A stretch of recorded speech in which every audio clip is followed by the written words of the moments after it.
it just worries me because of. At first, when Trump was doing his whole thing in 2016, he was doing wild stuff, but he wasn't actively dismantling different aspects of the United States, not just government, but United States society. Oh no, he was setting it up to do it. He was getting ready to do it. Heard you. And my thing that blows me the most, he was calm. The only thing that he was calling other countries poop holes. Like that was like his main thing. He was just a shithole. He was just a dickhead. He was literally just a dickhead, right? Yeah. Wasn't doing too much damage. He was doing some crazy shit. Yeah. But I will say not to the extent of what's going on right now. He's messing everything up. Remember when I was talking about the immigration earlier? Yeah. When he said we're building the wall, he said, you know what? Mass deportation, anybody even kind of brown. You like salsa? Get out of here. You like Taco Tuesday? Get out. You look like who I think you look like? Out of here. Like, rounding everybody up. We were talking about it earlier at graduations, like places that you think they're supposed to be safe. He's going through there and just interrupting off of what? No logic, just doing it because he doesn't want you here. Bro, pulls up to places like Home Depot, going to collecting people. He goes to places like churches, coming collecting people. Just today, earlier, I seen a video. People were like at a car wash, they're washing. You see ICE sprinting through the car wash, arresting people. I'm like, yo, like, is it that deep? Like, they're literally working.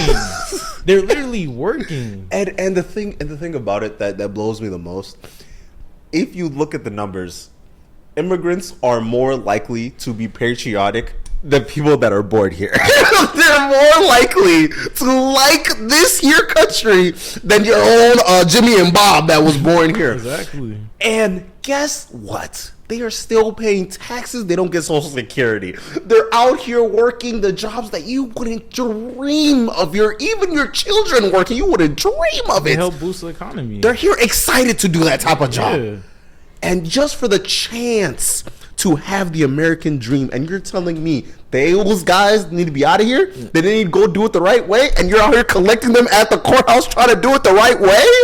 Literally, like, you're going through and deporting people, and you're not doing it the right way, and you're telling these people, like, the way your livelihood is, you're not doing it correct. Yeah, you're going to work. Yeah, you're not causing trouble. But I'm gonna come up and pick you up and deport you. Like, that don't make no sense. And I was thinking about this too. I just made a video on TikTok about this. It gets wild when you see how they're detaining these people, right? Sick. Black mask, black jacket, just a tactical vest, insane. Just grab it. Let's go. Just come on. That is abduction. That is literally abduction. People not knowing where their loved ones are at, like. People get picked up and they don't know what custody they're in. They're just like, where's my people at? And these are the people that are immigrants, right? They're grabbing American citizens. They're like, hey, you have your passport? You actually do not have your passports. This isn't a real ID. Oh, this is your driver's license? And it's not a real ID. So you didn't update it. You didn't update it. I'm sorry. I don't know, man. I don't know. Yup. And they're just collecting people left and right. And it gets to the point of, are you just trying to get everybody out of here? Like, and the thing is, you're bypassing due process, and that is the part that blows me the most, because of due process is the only thing that makes America America. That is the thing. You are innocent till you are innocent till it is proven by your peers. Your homies have to be like, yeah, bro, I'm sorry, bro. Yeah, just go ahead. No. You got to be out of here. You're picking up deporting people, not going through the like actual justice system, like how you're supposed to. You're just picking up and saying, let's get them out of here before anybody notice. Like, let's send them to let's not only send them to the second location.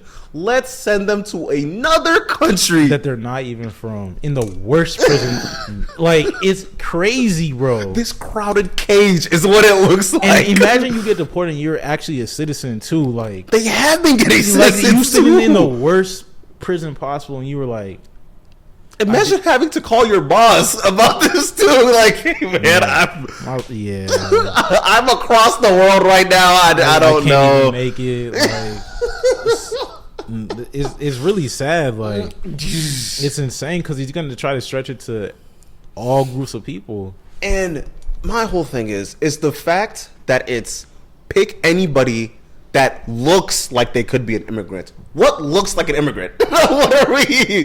Do they just have to be? You don't look like this.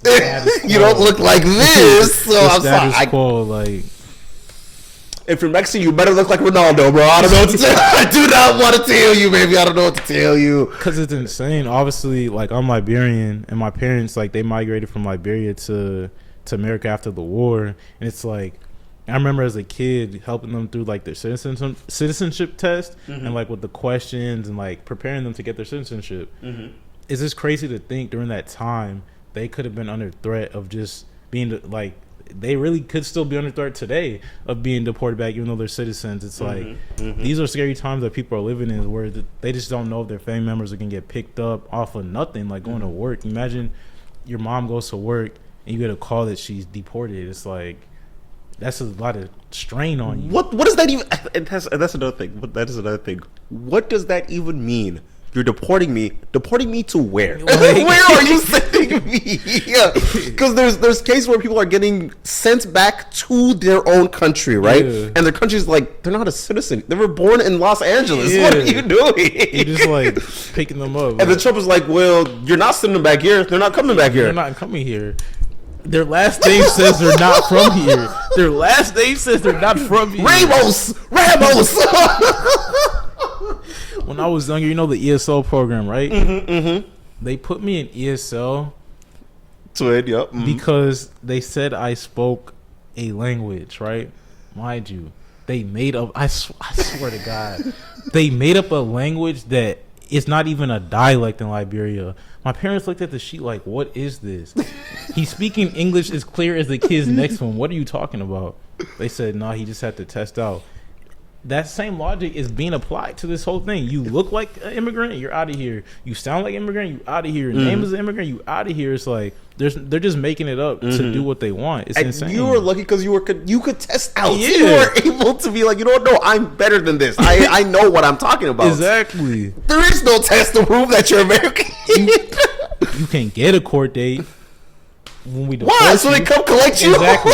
It's like, it don't make no sense. Oh, and it worries me because of solidarity has been so hard to find, especially with black folks. I've been hearing people say, well, the Mexicans, they were voting for Trump. They were da-da-da-da-da-da. There's a Mexican out in LA that's been saying the N-word. They be saying the N-word. Well, I don't think they deserve to be grabbed from their parents, thrown into a cage. And we got to stop with all these divide topics and all things like that, like the diaspora wars, like the other minorities don't mess with us, we don't mess with them. It's like, yo, we like all the same, right? And my whole thing is, I feel like a lot of these real dumb conversations are having on TikTok. Yeah. And I feel like there's a problem where people do not know history. Not at all. People don't know simple stuff. The Brown Berets. They don't know. These different groups have been working together since the 60s to be able to get civil rights the way that it is right now. That fought alongside, shoulder to shoulder with MLK. But you will sit here and say, nah, man, I don't want to do it. They're not doing it for us. They wouldn't help us, so why are we helping them? Yeah. Well, now, let me just tell you this. Now you have an invested interest in locking in with them. Yeah. Because you best believe they're going to do it to you. When you finish, when they're finished, what do you think they're going to do? Let y'all keep causing a ruck? Like, it's like, nah, y'all causing a ruck. Y'all next. We are next. Y'all is we. We are y'all. Exactly. And that's another thing, man. Because of like what Trump has been able to represent, he's been able to give a voice to the people that don't have any context of the other, right? When, like I was saying earlier, where people in rural areas generally looked at Minnesota in 2020 when George Floyd died and said, well, the people are burning down the city. They're doing Iraq. they Minnesota, Iraq. They're walking around shooting people in the head all day, every day, just for fun. minorities don't mean anything to you. They just say that idea is just... It's an image, and it's a negative image that you have. Bingo. And they're able to be like, okay, well, this guy is telling me this. Fox News is telling me this. So it must be true. Yeah. Are your African parents the type of Africans that just watch CNN day in, day out all the time? Nah, they watch Spoon Talk. Y'all know what Spoon Talk is. Shout out my Liberians. It's like a Liberian podcast. It's like Liberian news and stuff like that. Oh, okay, yeah. They used to for sure. CNN, MNBC, stuff like that. I know a bunch of Nigerians right now that as we are talking, they're watching CNN. And I want you to know this. There is also a group of people in rural areas that have Fox News on. Or these other podcasts. Bingo bango, the exact same way how we are out here watching CNN just religiously. Yeah. And you're telling me that's not going to at least implicitly change them and have a biased form? Yeah. I see people in comments saying, I haven't been in Minneapolis for 10 years. I can never go back. It's a zoo there. It's like, dog, just walk through the city. Like, I remember seeing this TikTok of this girl. She's on the U campus. And she's like, there's a sound in the background, like shooting going on. She's like, I'm so scared. I'm like, you're in the middle of the University of Minnesota. Like, you are okay. Like, you just literally walk past. Granted, like, obviously you have stuff to worry about as a woman, especially, but you're making fun and like, you're trying to make this situation seem a lot worse than it actually is. Like, you're fear mongering. It's like, that's not what it is. You're exactly. Just fear-mongering. And that's so worrisome when we've actively lost the critical thinking that's needed to consume media. Yeah. Where we're out here, we're not able to critically think what someone is telling us and what we are seeing to the point of it changing how we're interacting with people you do not even know. Yeah. You're speaking on people that you have no interaction with. You don't know how these people exist to begin with. You just hear fabrications.